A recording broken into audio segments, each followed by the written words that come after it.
Good morning Rajasthan. आप देख रहे हैं सबसे पहले खबर पेट्रोल और डीजल के दामों में आए बदलाव की। आम बजट के बाद पेट्रोलियम कंपनियों ने बड़ा फैसला लेते हुए पेट्रोल की कीमतों में 3 रुपए की कमी की है, जबकि डीजल फिर से महंगा हो गया है। नई कीमतें आधी रात से लागू हो गई हैं।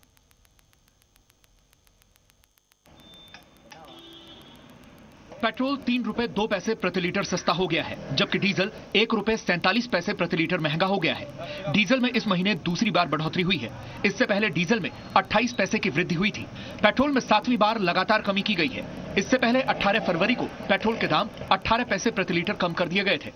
दिल्ली में पेट्रोल अब 56 रुपए 61 पैसे, जबकि डीजल 46 रुपए 43 पैसे मिलेगा। कोलकाता में पेट्रोल के दाम अब 62 रुपए 32 पैसे, जबकि डीजल के लिए आपको 49 रुपए 57 पैसे चुकाने पड़ेंगे। मुंबई में पेट्रोल अब 62 रुपए 75 पैसे, जबकि डीजल 53 रुपए 6 पैसे का मिलेगा। जबकि चेन्नई में पेट्रोल अब 56 रुपए 8 पैसे, जबकि डीजल 47 रुपए 13 पैसे का मिलेगा।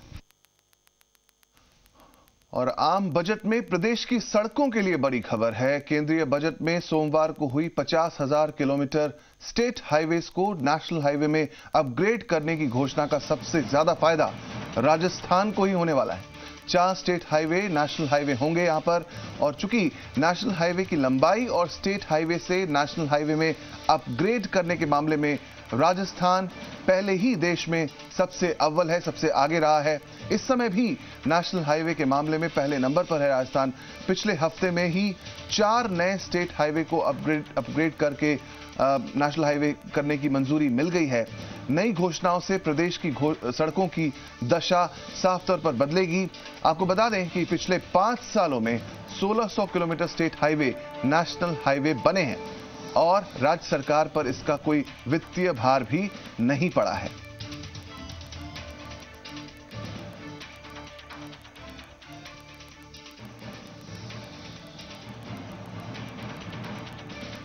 और कल पेश हुए आम बजट के बाद अब नजरें राज्य के बजट पर भी हैं। राजस्थान का बजट 8 मार्च को आएगा। इससे पहले राज्य सरकार के लिए परेशान करने वाली बात भी है कि जेटली ने केंद्रीय करों में राज्यों की हिस्सेदारी घटा दी है। लेकिन जहां यह बताना जरूरी है कि विभिन्न योजनाओं में राज्यों की हिस्सेदारी बढ़ा भी दी गई है। इस हिसाब से राजस्थान सरकार को केंद्रीय करों के रूप में मिलने वाली राशि में 800 करोड़ रुपए से ज्यादा की कटौती होगी। यानी कि मौजूदा वित्त वर्ष 31 मार्च तक ये राशि कम मिलेगी। इस कारण प्रदेश के बजट पर भी इसका असर पड़ सकता है।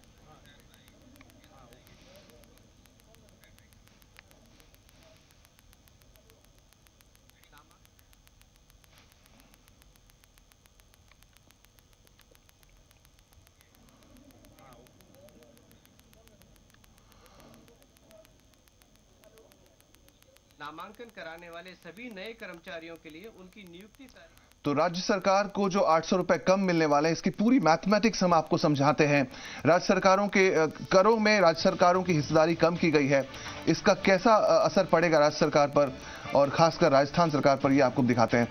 केंद्रीय करों में राज्यों की हिस्सेदारी घटी है।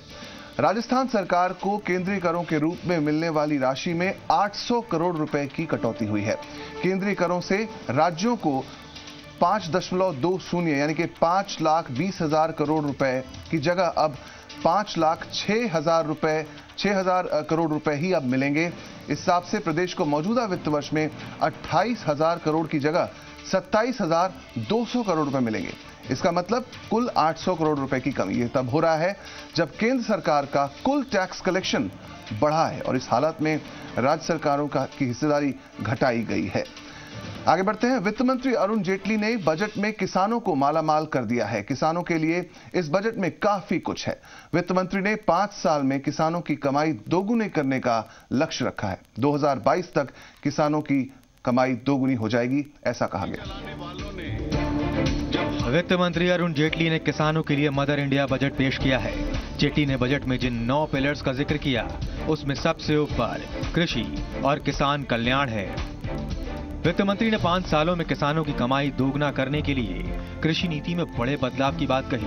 वित्त मंत्री ने कृषि क्षेत्र के लिए 35,984 करोड़ रुपए आवंटित किए हैं। जेटली ने किसानों को 9 लाख करोड़ रुपए का लोन देने का ऐलान किया।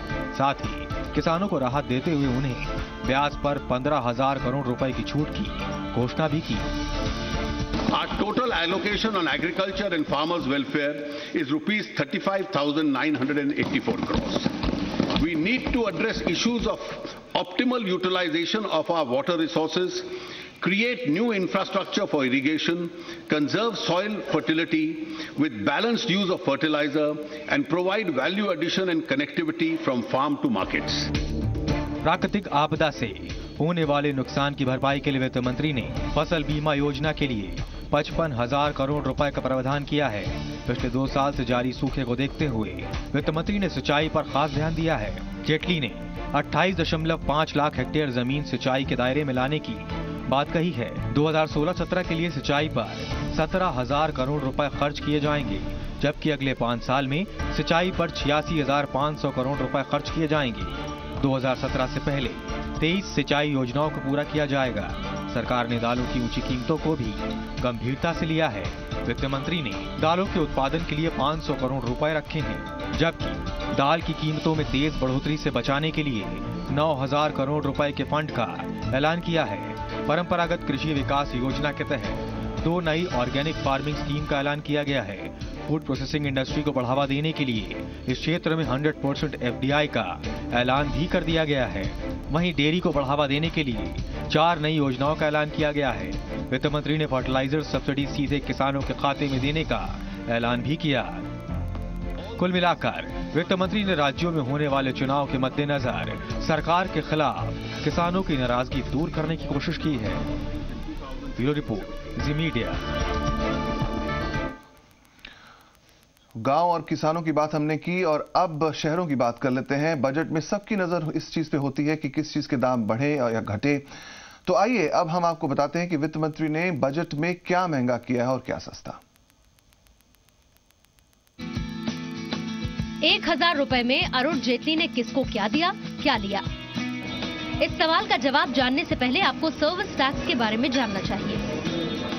पहले आप किसी रेस्टोरेंट में 100 रुपए का खाना खाते थे तो आपको 14.5 रुपए का सर्विस टैक्स देना होता था।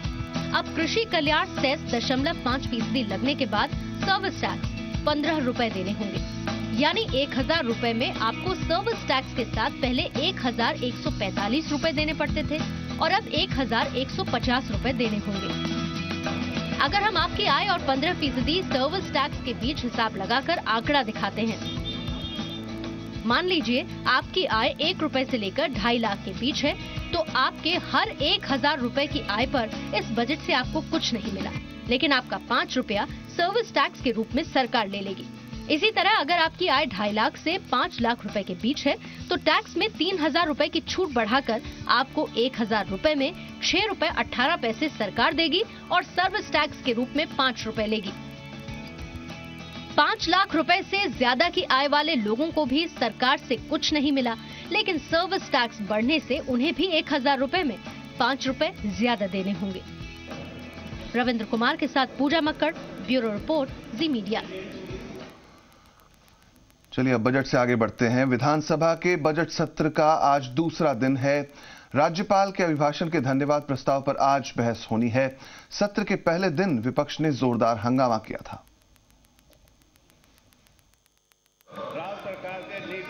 राजस्थान विधानसभा के बजट सत्र के पहले दिन जैसी उम्मीद थी वैसा ही हुआ।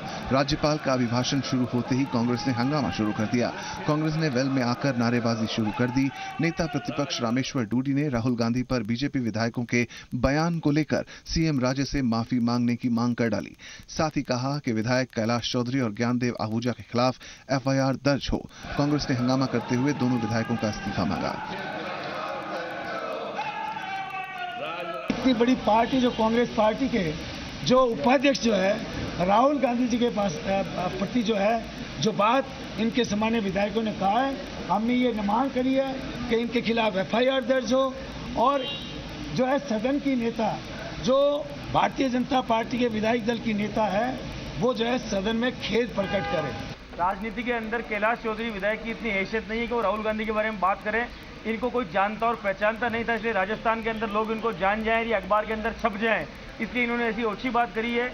ये उस पार्टी के लोग हैं जो महात्मा गांधी को गोली मारते हैं और नाथूराम गोडसे की पूजा करते हैं।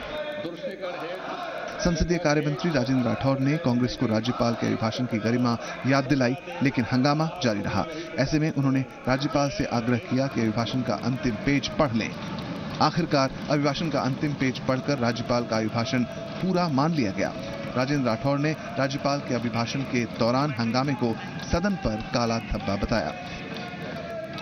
कांग्रेस के लोग राहुल गांधी जी को खुश करने के लिए ये सारा कर रहे हैं।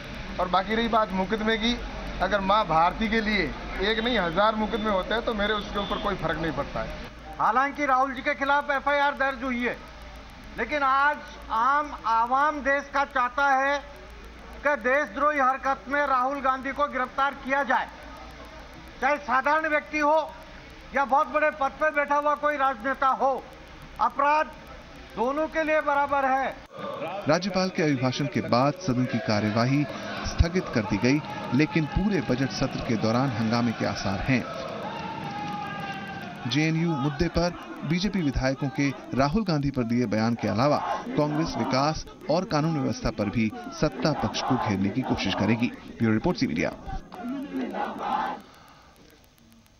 तो ये विधानसभा की कल की तस्वीरें हमने देखी। आज हालात कैसे होते हैं इस पर भी नजर रहेगी। प्रदेश को एक नए मेडिकल कॉलेज की सौगात मिल गई है। मुख्यमंत्री वसुंधरा राजे ने राजस्थान स्वास्थ्य विश्वविद्यालय की नींव रखी, साथ ही 500 बेड वाले अस्पताल का शिलान्यास भी किया। इसके अलावा सीएम ने मेडिकल कॉलेज के एकेडमिक ब्लॉक का भी शुभारंभ किया। 106 करोड़ की लागत से बनने वाले इस मेडिकल कॉलेज और अस्पताल में अत्याधुनिक सुविधाएं होंगी और आगामी 3 साल में 500 से बढ़ाकर 1500 बेड का अस्पताल बनाया जाएगा। इस मौके पर चिकित्सा मंत्री राजेंद्र राठौर ने कहा कि इस अस्पताल का निर्माण जल्द से जल्द करवाया जाएगा। राज्य के चिकित्सा क्षेत्र में आज का दिन ऐतिहासिक दिन है। आज माननीय मुख्यमंत्री जी द्वारा अभी 40 करोड़ की लागत से बने मेडिकल कॉलेज के एकेडमिक ब्लॉक का उद्घाटन हुआ है। 27 करोड़ की लागत का काम निर्माणाधीन है, जो आगामी वित्तीय वर्ष में पूरा होगा। तो कल सीएम ने ये शुभारंभ किया था। और आगे बढ़ते हैं। अब पर्यटन विभाग ने अलग अलग योजनाओं के लिए 586 करोड़ 87 लाख के एमओयू पर साइन किए। इस कार्यक्रम के दौरान पर्यटन मंत्री कृष्णेंद्र कौर दीपा, विभाग के सचिव शैलेंद्र अग्रवाल समेत तमाम निवेशक मौजूद थे। मंत्री कृष्णेंद्र कौर ने कहा कि रिसर्च राजस्थान की अगली कड़ी में इन एमओयू को साइन किया गया है और अगले रिसर्च राजस्थान तक इन एमओयू पर काम किया जाएगा। आज की तिथि क्रम में आज 55 एमओयू आज और 20 एमओयू 3 दिन पहले माननीय मुख्यमंत्री महोदय के सामने साइन किए गए। कुल पर्यटन में 75 एमओयू साइन हुए हैं और जिसमें करीब 5000 करोड़ की इन्वेस्टमेंट है। ओवरऑल हमारे 221 हो गए, जिसके कम से कम 10,407 करोड़ रुपए का इन्वेस्टमेंट है और कम से कम 40,000 लोगों को नौकरी मिलेगी। और मुझे पूर्ण विश्वास है कि हम लोगों ने काफ़ी मेहनत करके इस एमयूज़ को के सहारे से हम इन्वेस्टमेंट करवा रहे हैं राजस्थान में, जिससे लोगों को रोजगार भी मिले, सब काम। खबर किशनगढ़ से, जहां पर दूध के काले कारोबार का खुलासा हुआ है। जयपुर हाईवे पर होटल राठौड़ में दूध का काला कारोबार चल रहा था। एएसपी अवनीश कुमार के नेतृत्व में कार्रवाई करते हुए 6 लोगों को गिरफ्तार किया गया है, जिसमें होटल संचालक, पिता और बेटे दोनों शामिल हैं। पुलिस ने मौके से 2 दूध के टैंकर भी जब्त किए हैं। पुलिस सभी आरोपियों से पूछताछ कर रही है। एक मिनट।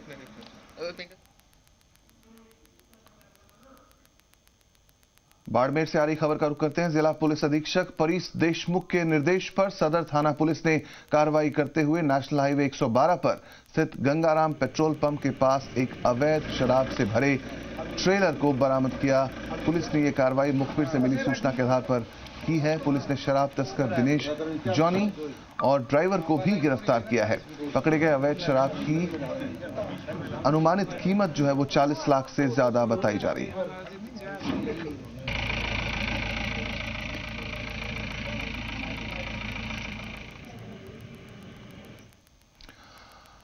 और अब वो 5 बड़ी खबरें जिन पर आपकी और हमारी आज नजर बनी रहेगी। आज सुबह 9:30 बजे पीएम मोदी संसद भवन में एनडीए संसदीय दल की बैठक को संबोधित करेंगे।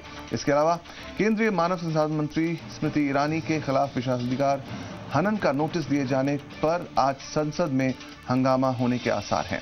विधानसभा के बजट सत्र का आज दूसरा दिन है। आज कल विपक्ष ने किस तरह से हंगामा किया था, आज की तस्वीरें भी देखने लायक होंगी।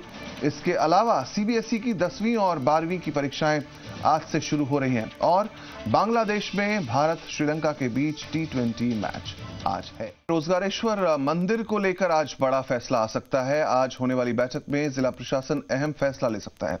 एडीएम मुकुल शर्मा की अध्यक्षता में होने वाली बैठक में मेट्रो, देवस्थान पुलिस और प्रशासनिक अधिकारी मौजूद रहेंगे।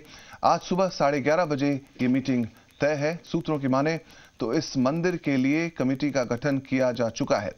गौर करने लायक बात यह है कि मेट्रो के रास्ते के चलते इस मंदिर को शिफ्ट किया गया था, जिसके बाद मंदिर को लेकर महाभारत शुरू हो गई थी।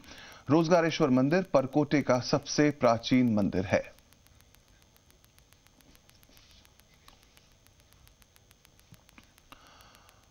और central board of secondary education की 10वीं और 12वीं की परीक्षाएं आज से शुरू हो रही हैं, जिसमें 25 लाख से ज्यादा स्टूडेंट्स शामिल होंगे, जो सीबीएसई के इतिहास में परीक्षार्थियों की अब तक की सबसे बड़ी संख्या है। इस साल सीबीएसई 10वीं में 14,99,122 परीक्षार्थी रजिस्टर्ड हैं, जबकि 2015 में 13,73,000 के करीब स्टूडेंट्स रजिस्टर्ड थे। यानी कि इस साल 1.25 लाख स्टूडेंट्स ज्यादा रजिस्टर्ड हैं। 10वीं की परीक्षाएं 1 मार्च यानी कि आज से 28 मार्च तक चलेंगी, जबकि 12वीं की परीक्षाएं 22 अप्रैल को खत्म होंगी।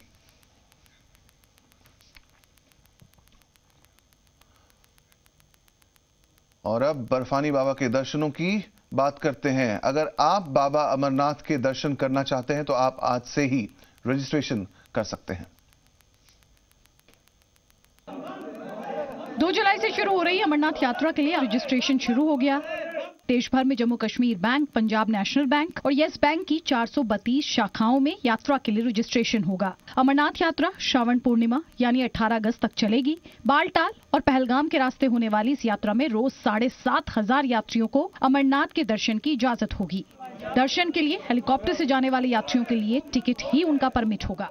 बात पते की। वन्य जीव प्रेमियों के लिए अच्छी खबर। झालाना वन्य जीव अभ्यारण्य पहली बार लोगों के लिए खुलेगा। आज से शुरू होगी वाइल्ड लाइफ सफारी की सुविधा सुबह 6 से 9 बजे तक और दोपहर 3:30 से शाम 6:30 बजे तक मिलेगी। बाद में नाहरगढ़ अभ्यारण्य भी जनता के लिए खोला जाएगा।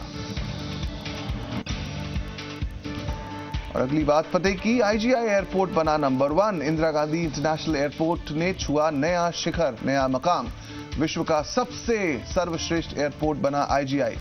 2.5 से 4 करोड़ पैसेंजर की कैटेगरी में खिताब ये मिला है। विश्व का नंबर 1 एयरपोर्ट चुना गया है। कंपटीशन में दुनिया के 300 से ज्यादा प्रमुख एयरपोर्ट शामिल हुए थे।